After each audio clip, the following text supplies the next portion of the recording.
Hey everyone, and welcome to Almost Cancelled. I'm Peter, that is Connor, and we are going to talk about Travelers Season 2, Episode 1. It's called Ave Machina. Full spoilers for the episode as always. We had some debate over the pronunciation of the, We of the think we title. think we sussed it. Yeah, well, you speculated it might be Machina, but I went with Machina because of Deus Ex Machina, and I know that's pronounced that way. Yes, and I agreed with that Yeah. logic. So I think my logic is sound. If someone corrects me, I won't feel too bad about it. I feel like I came at this with an educated guess, as opposed to Yeah, usual, which is just phonetically just say Stab something. in the dark. Yeah. Which, yeah, it wouldn't be the first time. So first things first, it has been a full year, pretty much. I think last year this launched on Netflix, like the 23rd or something like that. So Yeah, maybe give or take a week. yeah, no, it was the 23rd. Was it? Okay. Yeah, no, I remember it being like a day before Christmas Eve last year. Okay, Uh, fair enough. Um, so maybe in 22nd, but it was like right bang there. Yeah. So we're not that far off again. I guess it's just the way the weeks have fallen that we're now the 26th this year. So obviously we ended up being very surprised with this show last year. We were impressed, Yeah. and I was excited to get back into it. And it's funny because there's a lot of little things you forget, but especially I think more so when it's a show that you binged over, a week or so like we did last year, and then you go away for a full year, and then you come back. You weren't with it for 12 weeks, like you maybe would, like the Canadian Yeah. would have been. So I think the first thing that struck me in this episode, though, because we started the episode and we actually have Enrico Colantoni, who I always call him Daddy Mars, because he's Veronica Mars' dad from that show. But he pops on a lot of things. We actually just saw him in Galaxy Quest a few weeks ago because we did that on Influx. But so we start with him, and he's at this job, and he's in, and I'm like, okay, maybe he's so and so. Obviously, we've not seen him before, and when the text came on saying, counting down to, the traveler or whatever this Yeah. says on the screen, I was like, oh yeah, I forgot about this. Yeah, no, you say that like I remember enjoying this a lot, Yeah. and I remember most of the major plot details. What I didn't remember is the absolute sense of style that it has. Yeah. Because when the text came on screen, and because there's that thing where it sort of zooms on to the screen and then Yeah. it starts counting down, I was like, oh, I forgot how exciting this was, because I was like, how's he going to die? just just because I remember, obviously it's a co-production with a network, so I always in my mind over the last year it's kind of become okay, it's mostly a network show, not a Netflix show. You forgot that it was actually quite slick. Yeah, I did. So no, so yeah, so and I thought this was a nice little opening, which I'll say. I mean, I guess where the person was before it revealed it, but I will say I didn't guess it as early as I perhaps could have. And when I did think of it, I went, "Oh, that's cool. What you've done I, doing I here." did the same. I was like, again, I was like, there's a couple of hints before, and then there's like, oh shit, I know what this is. Because This is bold. yeah, because really I should have had suspicions. Well, maybe I I shouldn't mean, have, because there wasn't an indication there was a disaster about to happen. But when I thought back, I thought to the computer, and I'm like, that computer was really old looking compared yeah, to. see, I got that. I was like, no, it looks like an old computer. I remember thinking that. But not a big deal, because some places still have old computers, whatever. Yeah, yeah, Especially since if this is a flashback of some kind, whatever, it could be any time. But obviously he travels, and you hear him narrating a little bit. You find out who he's talking to in a little bit, but he's talking about how something goes wrong. Like he maybe wasn't even meant to be in this person. It's like, because the other guy was meant to be sitting at his desk, but he's this IT guy instead who's come in to fix the computer.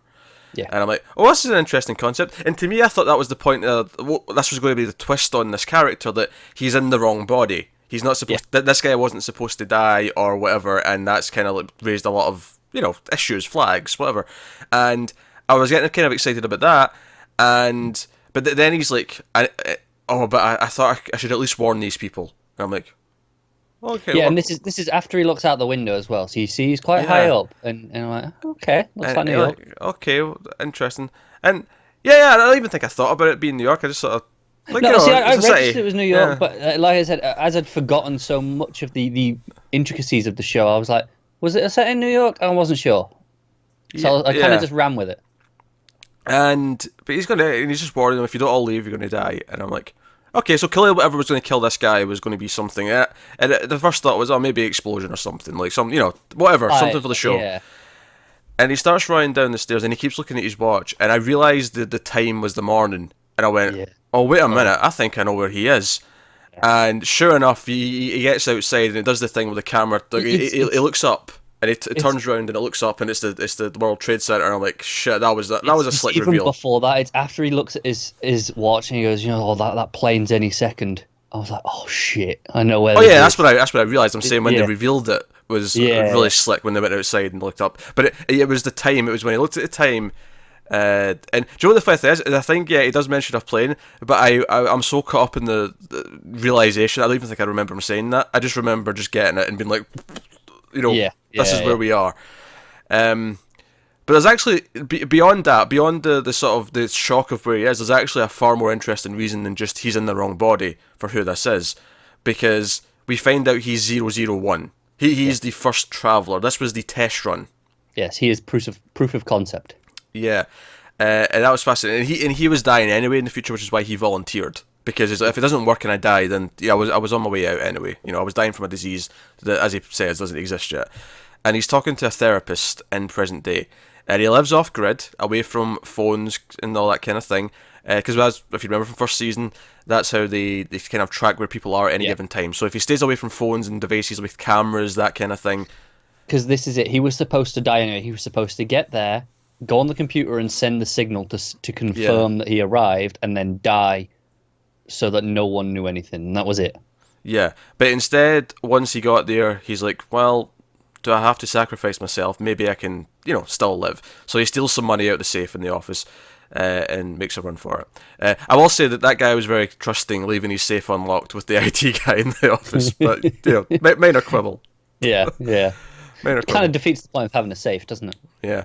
And what I like though is like the way he's like made money for himself is he pretended he had very good predictive software that predicted market trends, but he's actually just remembering it. I like that because it ties into what Philip actually does with the bets Yeah, and we stuff had like that. someone who, Yeah. each team has someone who learned the history, the details enough to remember like that specific. And in his case, I think he's just lucky that he knew some of this stuff because he didn't necessarily train to be around. He just trained to come and Yeah. quickly send his message. But what I thought was funny though is he became the IT guy because the computer wasn't working, and he couldn't send his message because the computer wasn't working. Yes, it's a beautiful irony, isn't it? I like that. I like that quite a bit. But yeah, I think that maybe shows as well that they weren't as well vetted as they are now when they like plan for these things. Like that was a mistake they made rather than Absolutely. rather than something affected it and changed the timeline. They just got it wrong. They just got that detail wrong. Yeah. So no, that was it was a really nice opening, really big, bold thing to start season 2 with. So throughout the episode, we keep coming back to these therapy sessions, and we hear a bit about his time here since then, and he's openly talking to. And we find out kind of later that he's talking to her. He doesn't really expect her to believe anything what he's saying, but he knows because of patient, confidentiality. He there's He can no say what he risk to wants. this, yeah. And I thought that was a nice touch. That after all this time, he just really wants to say this, get off all his chest. And they found him twice, and both times someone he was with died. The first time was his wife, who because he was trying to stay away from people for the most part and just stay kind of hidden. But he met a wife anyway, and they have a kid, which. It's funny because you're like, oh, does that mess with the timeline? But it doesn't really, because it's still the previous person's body. So it's like, I mean, it does in the sense that there is now a person in the world who wasn't before, because yeah, that body should have been dead. that's true. Yeah, he's still an anomaly in that sense because the person should have died. Yeah, no, that's fair. So. But yeah, so he wants to get off his chest. We find out, his wife wanted to take a picture with a phone when he looked kind of sweet with the baby, and that got her killed because they try to send a message through her, and as we know, there's a risk of them just not being able to handle it and they die, get an aneurysm and die. Happens as well to the business partner who wants to sell his company because it's worth millions now, but he's like, yeah, the software doesn't exist. There's nothing to sell them. I'm just remembering it. Yeah. Yep. So, which is also a nice situation to be in that you can never explain in any other context other than time travel. It's good. No, I do like that they die a lot. Like, because obviously we did find out last season that in the early days of this, the success rate was much lower as well. Yeah, so they're more likely to die. And also with the second one, they don't even try and take over him. They just use him for a message, because he says the message and then they let him go, and we know that that only the kids can handle that. That's right. Yeah, you're right about that. Yeah, it's only kids that can handle that, but that's the thing. Maybe that's how they learned that. Yeah, possibly. Because technically, this whole Protocol 3, they're not supposed to kill anyone who wasn't going to die anyway. They've technically broken that twice by accident here, but try to send these messages. But they've obviously learned. Well, that's it. That's kind of the thing he's speculating. Is it an accident? Like he says, the director shouldn't, as an AI, shouldn't have been able to do this because they weren't, they weren't going to die. So his programming shouldn't have allowed it to do that. Yeah, but yeah. I'm wondering if it's a learning curve or if it is just this intentional thing where they deemed getting him, dealt with important enough to break the rules. Which is interesting because that's the AI deciding for itself to do that. So it's raising these questions about the director already in this season. Oh yeah, well, I mean, there was already a lot of questions about the director last season, so yeah, I'm sure we'll delve into that. But so this whole thing and. The therapist is kind of scared of him because it kind of sounds like he probably killed these two people, given they both died near him. And it sounds very suspicious, doesn't it? Yeah. I don't blame her. I mean, off the top of my head, I'm not sure how someone achieves what looks like an aneurysm medically, but it'd have to be some kind of poison, surely. So it sounds suspicious all the same. And she's kind of freaked out, but and he pays in cash. And I was reminded from Chuck from Better Call Saul. I was about to say Breaking Bad, because the phone has to be left outside, but for very different reasons, of course. But the big reveal at the end of the episode, right at the very end, we learn the context of his, other than the fact that he's a traveller and he was the first one, like the context he has to the plot. So a big thing we learned about last season was the idea of the faction. And this was different from when our travellers came. When they came from the future was just everyone was devoted to the director and believed that he was or it, maybe I should say, but believed the director. Yeah, well, I keep saying he as well. Yeah, for the common good, the grand plan is everyone believed in it, everyone was devoted to it. But we learned that other characters who came back after them, because as we know from last season, that travellers can't travel before the most recent traveller travelled. Yes. So we're always still moving through time. No one can travel back further. It's always chronological. So yeah we can never go before 9/11 now. Yeah, that's when it started. Which and it adds up to. And it's funny. I think at one point last season, I can't remember exactly what we said last season. Admittedly, it's been a year, but I do remember a lot of speculation as to about when it started, and we were saying, it's 21st century because that's why there's so many cameras and CCTV and all these records were a lot more thing. Yeah.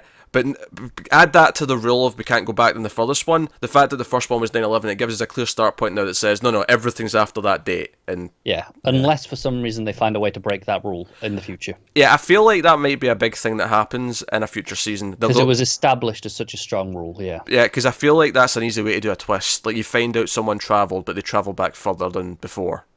Yeah. Either they travelled back further than before, or this guy isn't the first one that we were led to believe, or that even they believe necessarily. Yeah, that's the easier way to do it. I think the other one's maybe a little bit more interesting because it's breaking the rule, and if it's breaking the rule, then it changes the conceptions. It shifts the entire possibilities of the show for the characters, and they have to deal with that.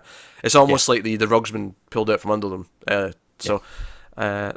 I can see that happen. I can see that being a big end of season twist that someone I can as well went back further. It would play nicely as okay, some people hate that you're breaking the rules and it's cheap, but no, I think if the rules are set up well enough and you break it just once, it's here's a major point to break it. Yeah, I think because in this case you can get around it by saying that technology has just gotten better and they found a way to do it. Yeah, they learned how to.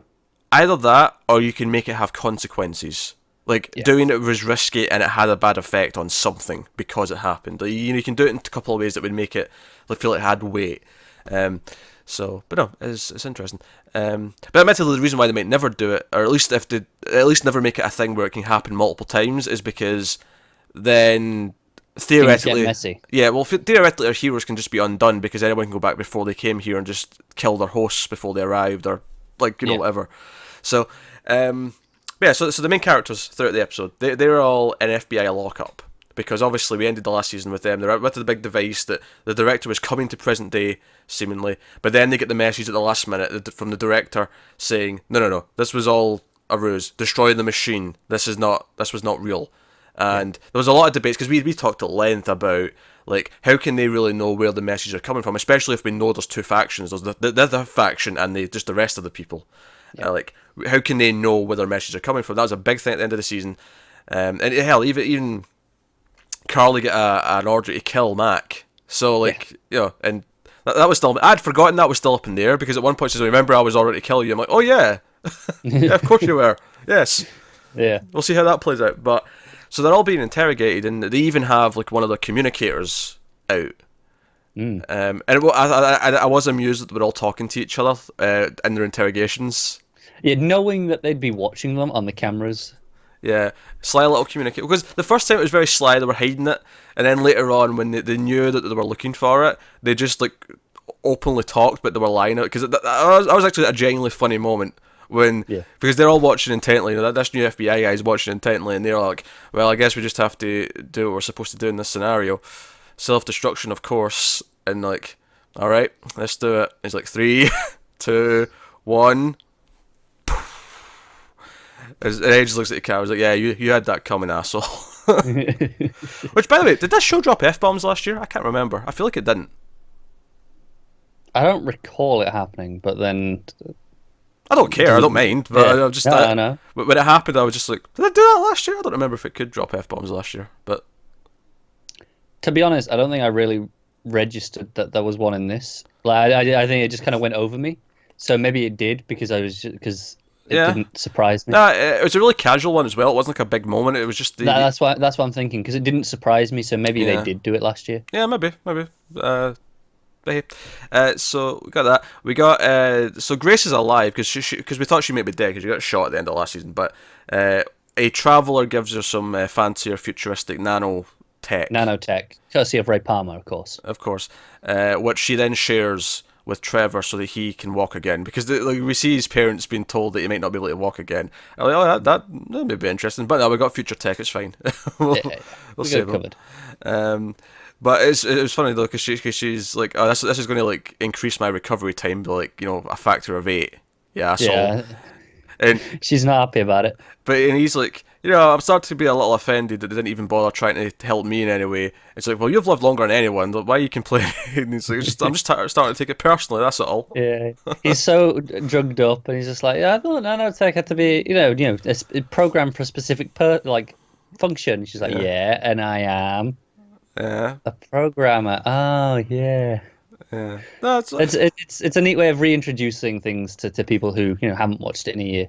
Do you know, it was funny because it gets to a point where our team, the able-bodied ones who are being interrogated, so Carly, Marcy, Mac, and Philip, but they basically just say, right, can we just break out of here?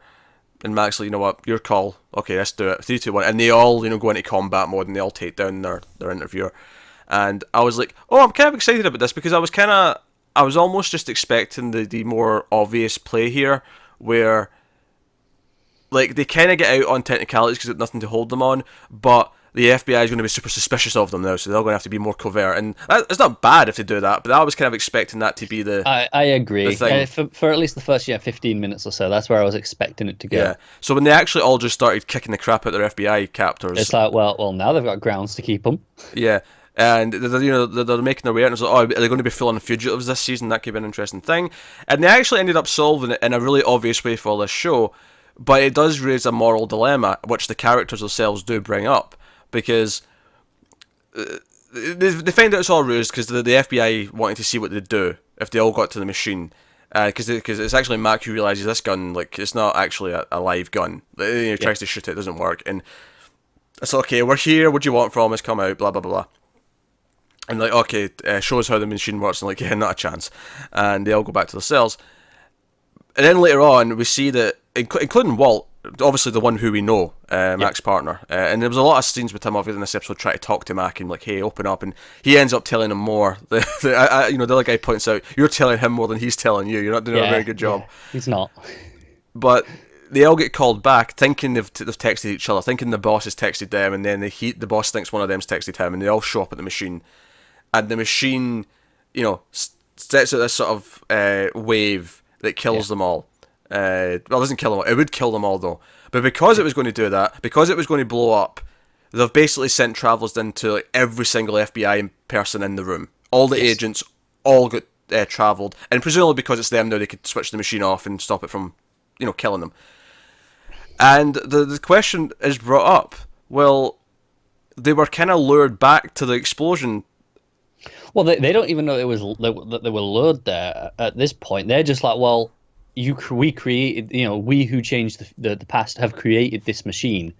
So if we hadn't come back, this but we know they were lured. We know that, but even for the characters, it's like, well, to them, it's just like, well, we created this machine, and this is what would have killed them. So if we'd never come back, they wouldn't have died in the first place. So for them, it's ultra grey. For us, it's actually bordering on actual black, because for us, we know they were lured by someone, and probably a traveller of some kind. Because the guy who takes over Walt just kind of says to him, it's like, oh yeah, everyone in this building would have died, so we took them. And it was like, well, yeah, but they weren't in the building. Not even if that, like, okay, you take out the conjure that they have of, oh yeah, well, we built this machine. They just weren't there. Yeah, they weren't going to be. Yeah. Yeah. So it does represent the idea that, and it's funny actually. I now remembering that I was building up to the twist at the last scene of the episode, and we never got to it. Yeah, we didn't. No. We went tangenting off in another direction. Don't worry, we'll talk about it. Well, I'll save it for the end now, though. So that's the thing. So now Walt's a traveller, and he's like, "Oh, sorry, I knew you were close to him." Like, I kind of like that. It was like, "Oh, you've probably bonded with this guy because you were close." So Yeah, now sorry. I'm a new guy. Yeah, but they had that question, so we're kind of left off there. There's a really nice little emotional scene because we've seen David a few times in the episode, and the lawyer guy, I can't remember his name at the moment, but who was helping Philip last season. He's a little bit seedy, obviously out for his own goals. Where he cracks some jokes with David and kind of like, it's 10 years probably, and he's like, what? Nah, I'm just kidding. But no, there's a really nice scene with him and Marcy at the end of the episode, and I think one thing you have to remember as well, just in case anyone's forgotten this from last season, is that she had her mind wiped relatively close to the end of the season. It was like episode 10 or something like that. Yeah. And you have to remember that there's this weird disconnect with them because of that. So I think it made this scene all the more touching, where she comes in and he's like trying to scrub the blood off of his floor from the guy who was trying to kill him before, and she's just like, "Oh, they'll make you some tea," and that was a big thing, the whole teapot. I remember that from last season. Yeah. He's like, "I've had like 87 cups. I'm a bit wired." It's fine. I think it was 57 because it was a manageable amount, and I was like, "Yeah, I know how it feels after that much tea." In what universe is 57 cups of tea in one day a manageable amount? England. You have never hit 57. You have never hit 57 in your life in one day. I've had maybe 40. That is insane to me. 40. Yeah. I've never had 40 of anything in one day. I like tea. Not gonna lie, I was going to the toilet a lot that day. I imagine so. You had 40 P's as well to go with it. Yeah. Well, the thing is, a cup of tea it's not as much as like a pint of water or something. It's less liquid, so it's more manageable. Yeah. So no, I like that little beat. And she's like, "Is there anything I can do?" And he just puts her head on her. He's like, "Oh, this is nice." So it's just just being there, being close. It was a nice thing.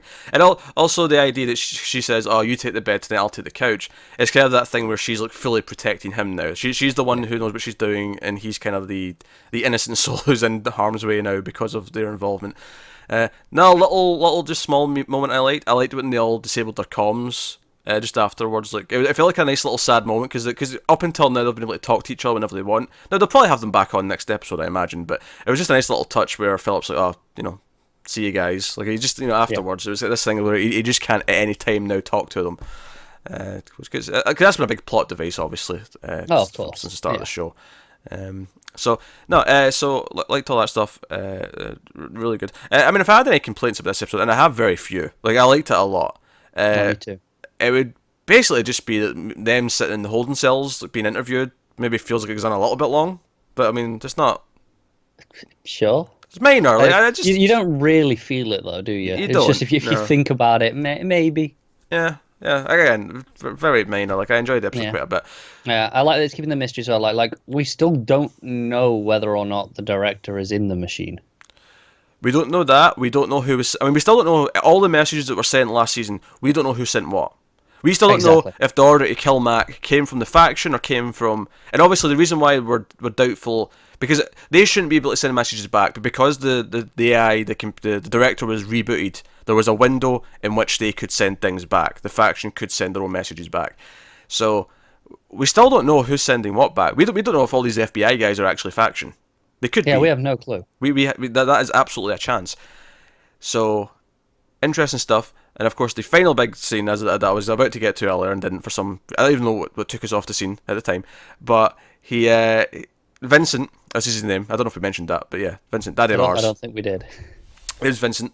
He goes over to the computer, and it's like, okay, he's going to the computer, whatever. And it comes up with footage of someone sitting in a chair, and he types, "When are you from?" Mm. Or whatever the question is, but it's there's that. There's that. Is that the exact phrasing? Yeah, I can't remember if that was the exact phrasing. But and I'm like, holy shit! So first of all, I'm glad he's in the show. I like the actor, but just in terms of the big addition, they've given us, and we've already been told that this is the faction. Whoever's doing these, because this happened to our group in season 1, where they all get captured and they get asked these questions, and I'm like, so he's essentially the villain. And at least in theory, like, we could find out later on the faction are actually the good guys and what they have came from is the... But they could have totally pulled that swerve on us, but... I wouldn't be too surprised. But in terms of, like, the antagonist right now being the faction as the bad guys, we find out he's essentially the master villain, and that the creator of the faction is the first ever person who went back and isn't supposed to have stuck around. He stuck around, so... And it also adds up, because they keep wanting him to, like, be terminated. He shouldn't be around. So it makes sense why he started trying to, like, spot who the Travelers were and fight back in some way. And obviously, whatever he's done, it's affected the future enough that the faction's a thing. I think what's also fascinating is, we know he's been here, so much longer than all the other people that we know. Yet, his actions didn't have impact directly to create the faction till after our crew had come back. Yeah, which is why I think he maybe, once he started looking into different Travelers, he started to, like, form new IDs and doing different things. Yeah. It's definitely been a long process. It hasn't been just a quick thing, this. And just a subtle little touch here as well that I just thought of, which I think is really nice. The whole thing, when we found out about the faction, all of our characters, I can't remember the number, it was like Shelter 42 or something to that effect. And remember, there was this disaster from the future where all these people died. In this one, they didn't. There's a subtle touch there that it's similar to him trying to warn the people in the World Trade Center. Yeah. About the danger. So I like that subtle little connection that says, no, he's willing to try and save, which again, inherently is not a bad thing. That's why we say, he's the antagonist and maybe the villain. But he's clearly not a bad guy. I mean, he comes off as creepy, don't get me wrong, when he's talking to the therapist. Yeah. He comes off as a little creepy. He has some creepy moments. But he did try and save that whole floor of people. He tried. Yeah, which obviously, according to the rules, he's not supposed to do, but we can't blame him for wanting to do it. It's a very noble thing to try and do. Exactly. So what I like about this, either he is a villain, and he's a very interesting layered villain with some sympathies. You can sympathise with his cause. Oh, absolutely, yeah. Or he isn't a villain, and it'll be a long process of sort of figuring out why, and like seeing kind of what he's doing, what the faction might be achieving that's good. Yeah, and we also have to remember the faction probably doesn't exist till long after he's dead. So whatever he does, he might not realize what he's doing. It might just be, again, this ripple effect of his legacy becomes that without him being necessarily aware of it. Yeah, it could. That's interesting. It makes me want, because they have told us how far they're from, right? I just can't remember it off the top of my head. I don't know if they did or if they were intentionally vague, but it was a while for sure. Yeah. Well, they say the 21st, so it's at least the 22nd century. Yeah. It has to be. So. Oh, absolutely. I'll double check and see if they give us an actual year for next episode. I was going to say next week. We're not waiting a week, obviously. Why would we do that? No, we're not. No, we should be going mostly daily. There'll be a couple of days skipped for different things, but we should mostly be putting these up daily over the next while. But no, so that was episode 1 of Traveller season 2. It's pretty good. I'm glad to have it back. It's really good. And you know what's funny? Obviously, just about a week ago, if that, we finished Dark, an all Netflix show about time travel, and that was really good. That was really, really good. And I was just wondering into this. Is the time travel in this going to feel, because Dark is so complex and it's such a puzzle? And it's going to feel too basic almost. And I don't think it does at all. Like, going back into it, it's like, no, it's a completely different way of tackling time travel. But they're both like, Dark's actually we're following people go from different time periods back and forth, and Yeah. there's all This these is connections. essentially, you know how I was saying earlier, I was concerned that, oh, is this going to feel like a network show? Because I'd kind of forgotten. Yeah, yeah, yeah. It's the same thing here. You're going to feel like, oh, is this going to feel kind of simplified? And, but just because we don't really No, remember it that doesn't. well, because it's been a year. It's just it's. I think I said this when the show started last year. I'm sure I compared it to Terminator and how it was about coming back to save the future from. Probably, Yeah, because it's very clearly there. yeah. And it's that style instead, and as that is doing a fantastic job. So I'm Absolutely. excited to dive into the rest of the season, over the next couple of weeks. Yeah. Yeah, and also shout out to I wish I should have double checked his name before we did this. One of the writers actually mentioned us on a podcast. One of our viewers actually pointed this out and gave us a link. And it was nice to hear a writer talk about us. Yeah, it's strange. We've not had that before. No, that was odd. I mean, we've had people maybe like the guy who created The Expanse has mentioned us on Twitter before. Like that's happened Yeah, a we've couple had of a few times. little things on Twitter. But here or that there. was it was just they were talking about us like getting close to some things and Yeah, they mentioned being in the writers' room and going, oh, they were saying these sort of things. yeah, like, a writer mentioned us in the writers' room for a show. So I mean, I'm not saying we should have a contributing credit to the season 2 scripts, but This is it would go basically an amiss. excuse for Peter here to just, toot our own horns a bit. A little bit. It was just a really nice feeling to have a writer mention us, and not mention us, but mentions that we're actually brought up in the goddamn writers' room. That is so weird. Yeah. And I don't know if they should be listening to us in any way, shape, or form. But we like Who the show a knows? lot, so at least there's always that word that a show that we've torn to shreds and hated. One of those creators hears about it and like, oh no, oh no. Yeah. Which just on that note, actually, just because it's related. Obviously, Star Wars a few weeks ago came out. Ryan Johnson was once asked if he likes Red Letter Media and would he be watching their review of The Last Jedi, and his response was, "I love them, but I fear them." Appropriate. And that's funny. It's not the first time a director of a movie either has mentioned them either, so it was just really funny. But hey, so that's episode 1 of Travellers. Fantastic to have it back. Looking forward to doing the rest. Let us know what you thought of the first episode. And of course, if you've already seen it all from Canadaland, no spoilers for the rest of the episodes. That goes for you people racing ahead on Netflix as well. Oh, We're obviously. going mostly daily, but Yeah, we've never had that problem though. People have been pretty. I'm just because they've finished it already, even Yeah. before we started. So, but yeah, so. And not even for us specifically, more for other commenters coming in to talk about episodes. It just makes it nice and easy, no spoilers for any further episodes. But anyway, so that's us. So thank you. Let us know what you thought in the comments. Like, subscribe, all that stuff. Get us on the Twitters at mailed_fuzz for channel updates. If you want to support the channel, you can head over to patreon.com/mailedfuzztv. You can do that over there. There'll be a link to that in the description. There is an audio feed now for all the Netflix reviews we do. It's Netflix reviews. Mailed Fuzz. I can't even remember the name of it, but there's a link to it. if you search for Mild Fuzz TV, There's a link in the description to get the RSS feed and iTunes and all that. So all that. easy to find. We'll see you next time. Keep watching TV. Have you got any vanilla?